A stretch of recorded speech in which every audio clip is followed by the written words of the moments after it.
بہت کم لوگ جانتے ہیں کہ سر سید احمد خان نے برصغیر پاک و ہند کے مسلمانوں کو زندگی کی دوڑ میں آگے نکل کر ہندوؤں سے مقابلہ کرنے کے لیے نہ صرف جدید انگریزی علوم سکھانے کی تحریک چلائی، بلکہ انہیں یہ کریڈٹ بھی جاتا ہے کہ انہوں نے مسلمانوں میں کرکٹ کے کھیل کو اپنانے کی تحریک بھی چلائی۔ سر سید احمد خان نے 19ویں صدی میں ہندوستان کے مسلمانوں کی سب سے زیادہ خدمات سر انجام دی۔ اس دور میں مسلمانوں کا کوئی پرسان حال نہ تھا۔ جنگ آزادی کی ناکامی کے بعد ساری ذمہ داری مسلمانوں پر ڈال دی گئی تھی۔ ہندو انگریزوں کے ساتھ مل گئے تھے۔ اس دور میں مسلمانوں کی ڈوبتی ناؤ کو سہارا دینے والے سر سید احمد خان ہی تھے۔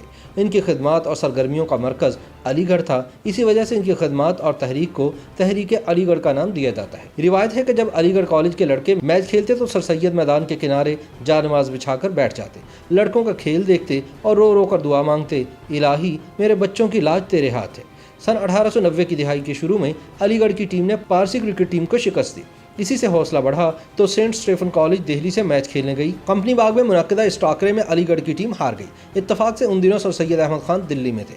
ٹیم کی ہار سے وہ خاصے بد دل ہوئے، کھلاڑیوں کی سرزنش کی اور کہا کہ انہوں نے ہر کھلاڑی کے لیے نت بنانے کا آرڈر دیا ہے، کیونکہ ان کی شکست سے ثابت ہوا کہ وہ بوائز نہیں گرلز ہیں۔ الطاف حسین نے سر سید کی سوانح عمری حیات جاوید میں بتایا ہے کہ بچپن میں وہ جو کھیل کھیلتے تھے ان میں گیند بلہ یعنی کرکٹ بھی شامل تھا۔ یہ تو سر سید کی کرکٹ سے دلچسپی کا ذکر ہے۔ مورخین کے مطابق علی گڑھ اسکول کے قائم ہونے کے کچھ ہی عرصے بعد یہاں کرکٹ کی سرگرمیاں شروع ہو گئی تھیں۔ سن 1878 میں سر سید کے ایما پر باقاعدہ کرکٹ کلب قائم ہو گیا، جس کے نگران ریاضی کے استاد رام شنکر مشرا تھے۔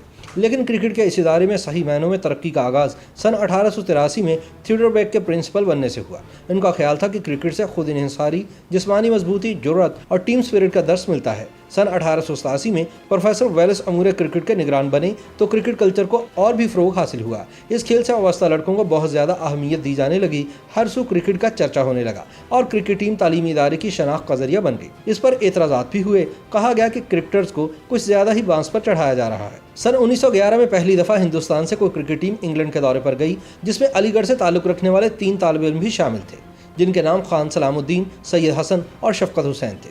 تینوں اپنے علم اور رکھ رکھاؤ کی بنیاد پر سب سے منفرد نظر آئے۔ سلام الدین خان بعد میں بھوپال کے چیف جسٹس کے عہدے تک پہنچے۔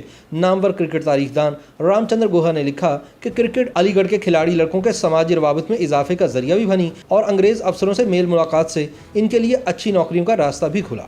علی گڑھ یونیورسٹی مسلمانان برصغیر کے لیے جدید تعلیم کی پہلی سیڑھی ہی نہیں بنی، بلکہ مسلمانوں میں کرکٹ کو مقبول بنانے میں بھی اس کا بنیادی کردار ہے۔ علی گڑھ تحریک پاکستان کا بھی گڑھ رہی۔ یہاں کے طالب علم قائد اعظم محمد علی جناح سے بڑی محبت کرتے تھے۔ قیام پاکستان کے بعد ہمارے یہاں کرکٹ کو جو بہت زیادہ اہمیت ملی، اس کے ڈانڈے بھی علی گڑھ سے جا ملتے ہیں۔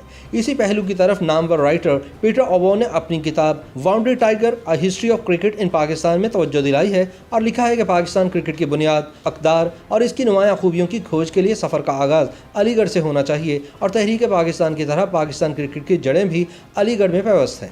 سر سید احمد خان اپنی تعلیمی تحریک کے سلسلے میں پنجاب کے دورے پر آتے رہے۔ یہاں کے باسیوں کی محبت سے نہال ہو کر انہیں زندہ دلانے پنجاب کہا۔ سر سید کی تحریک کی روشنی پنجاب میں بھی پھیلی۔ اس کے اثرات کے نتیجے میں اسلامیہ کالج لاہور کا قیام عمل میں آیا۔ اس نے آگے چل کر کرکٹ میں اس قدر اہمیت حاصل کر لی کہ جس پاکستانی ٹیم نے سن 1954 میں انگلینڈ کو اس کی سرزمین پر ٹیسٹ ہرایا، اس میں کپتان عبدالحفیظ کاردار اور جیت میں مرکزی کردار ادا کرنے والے فضل محمود سمیت 6 کھلاڑی اسلامیہ کالج سے فارغ التحصیل تھے۔ YouTube پر گوگلی نیوز دیکھنے کے لیے youtube.com کی سرچ بار میں googly news T V type کریں۔ گوگلی نیوز کے پیج پر سرخ رنگ کے سبسکرپشن والے بٹن پر کلک کرنا نہ بھولیے۔ YouTube پیج پر اپلوڈ ہونے والی ویڈیوز سے باخبر رہنے کے لیے بیل آئیکن پر کلک کیجیے۔ آپ کو ہر نئی ویڈیو کے بارے میں نوٹیفیکیشن موصول ہو جائے گا۔